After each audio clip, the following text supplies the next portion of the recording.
Devon Archer testified yesterday, behind closed doors, of course, and we found out, well, a bunch of crap we already knew. Joe Biden was in on everything. He was in on 20 of these meetings with Hunter Biden. Of course he knew. He was deeply involved in the business.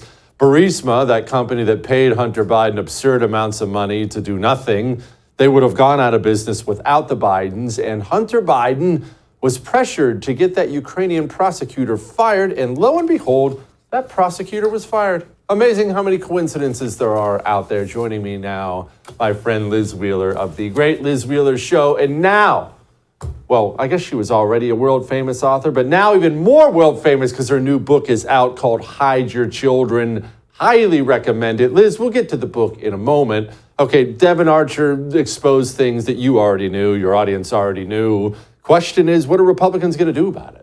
That is brand new information, Jesse. If only we had an idea about the depth of the Biden family corruption before Hunter's former business partner, Devon Archer, testified to Congress. If only we had known that Hunter Biden was a crackhead criminal selling access to the vice president of the United States before the vice president became the president. Oh, wait. We did know this. And I think the question here, not to be too difficult on Republicans, just kidding, of course, that's what I like to do best. The answer to your question is a very cynical answer. It is the Republicans are going to do exactly what Republicans have done up until now, which is nothing. The Republicans in Congress don't want to fight back against this. They don't want to be unpopular. They're there to be comfortable. They're there to get power. They're there. I mean, it seems like they're there to bolster their stock portfolios. It's up to us, the American people, to hold the Biden family accountable. And here's the thing. I said this on my show today. Hunter Biden is actually my favorite person in the country right now because he alone, more than any journalist, any commentator, any conservative, more than any person in the country, he has done the most effective job exposing exactly how corrupt and how evil the Biden family is. Nobody could even touch this. I mean, you had people like Peter Schweizer write amazing books. You had the New York Post write an amazing expose about Hunter Biden's laptop. You had people like you and I talking about, well, that's shady that Hunter Biden had a $1.5 billion equity deal with an entity tied to the Chinese Communist Party when Joe was vice president, and then Biden's position softened. We were not effective, Jesse. We couldn't do the trick. It took Hunter Biden himself to expose the level of this corruption. I got to tell you, if Joe Biden loses in 2024, Hunter Biden should come out on stage at the Republican National Convention and give a big bow. Liz, see, I'm glad you brought this up because, you know, I'm a cynical man by nature. I can't help who I am. I'm a Kelly. That's how I am. And I look at how much trouble Joe Biden is in now. Look, this is very real political trouble. Doesn't matter what people say. He's in political trouble now, for sure.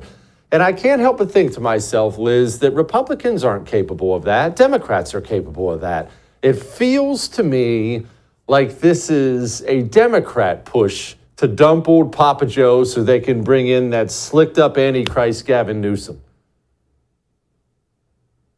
You know, I wondered about this theory a couple months ago because it would make more sense to me. If I were a Democrat, I would want Gavin Newsom because Gavin Newsom is actually more ideologically to the left than Joe Biden is. Joe Biden's just a puppet.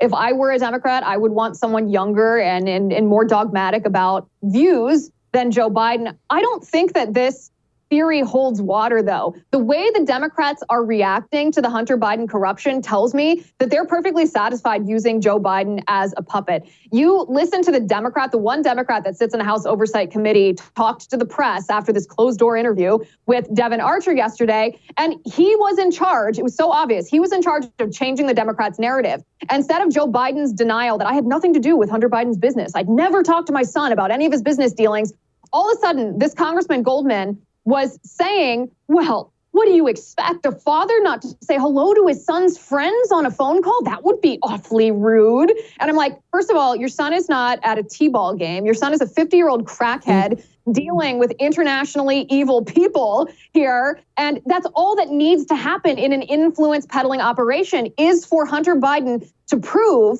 that he can get the vice president of the United States or the president of the United States on the phone. So those 24 phone calls were exactly the currency that Hunter Biden was selling.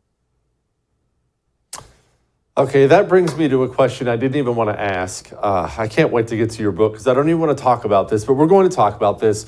The personal side of Joe Biden.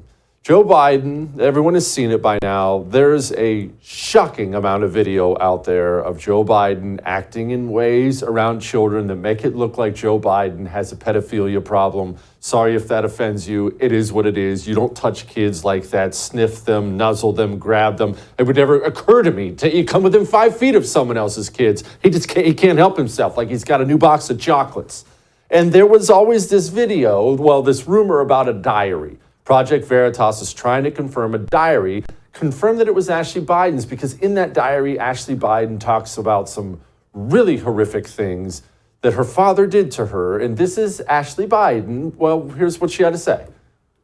At this point, and I don't mean to, I don't want to have to get Secret Service involved in this, right? Because it's a whole process. Mm-hmm. But, you know, I am Ashley Biden. It is my stuff. So if you could just give all of that over, I would really appreciate it. I know you sent a picture to my husband with a camera and a few other things that are mine as well. So that would be really great. It's her diary, Liz. What's in it?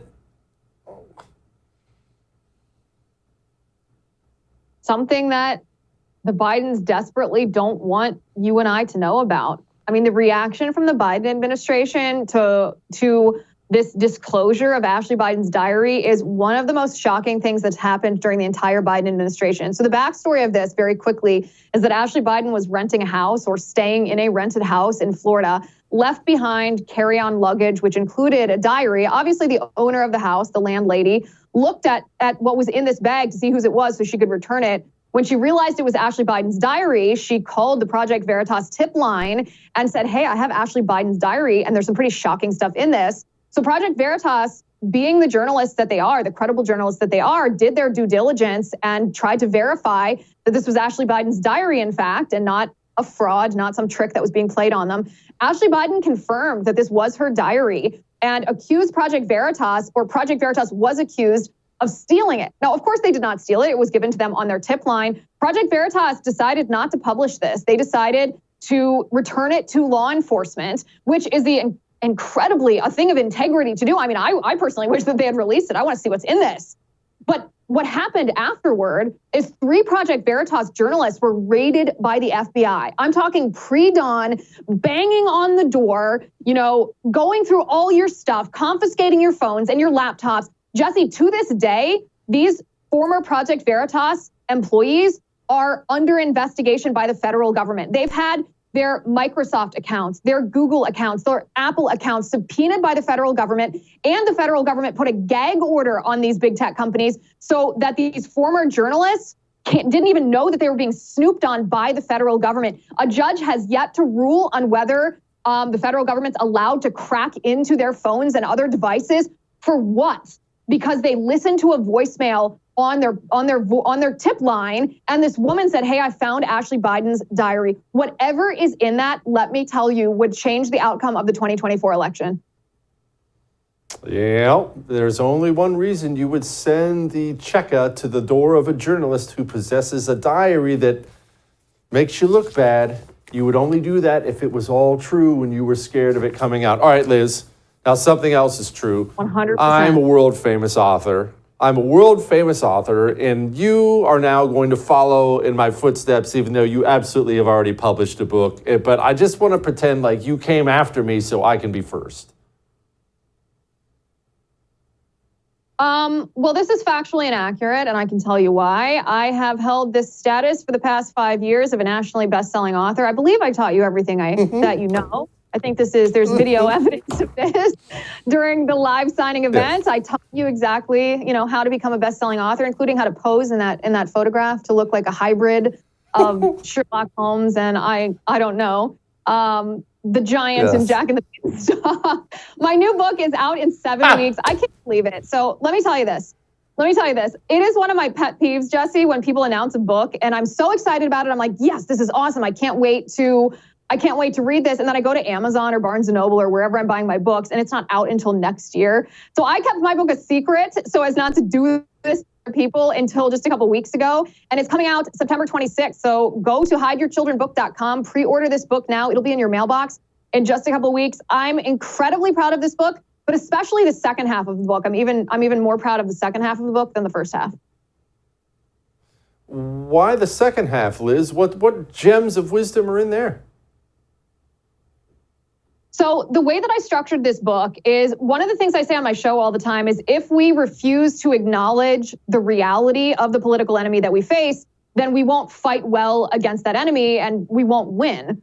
I want to win. I know you want to win. Everyone watching this show wants to win. So you did the same thing in your book. You identified the people behind some of these attacks. You identified the communists. I identified the actual literal Marxists behind the takeover of what I call our foundational cultural institutions. The left has unfortunately been very successful at capturing the media, the education system, religion, the law. They've just about captured the nuclear family. There's one element left standing in the nuclear family, that's children, which probably explains why the left is going after our children. So the first half of the book, I name the names of the people and the organizations who are responsible for capturing our institutions, who are right now waging attack on our children. And then the second half, I propose a solution that I will tell you, Jesse, is different than the solution that the Republican Party offers for how we can recapture those institutions and protect our children. If we don't, I mean, we owe our children, for the sake of their individual souls, to protect them. But if we allow the left to capture our children, our nation is done. And the Republican Party right now is failing in their duty to protect our children, our families, and our country. Well, the book is Hide Your Children. It's Liz. Go get it. Liz, thank you much. I appreciate you. Thanks, Jesse. I have great news. If you enjoyed that, I have a YouTube channel you can subscribe to. Whatever I do, it'll be right there on YouTube. So go subscribe today.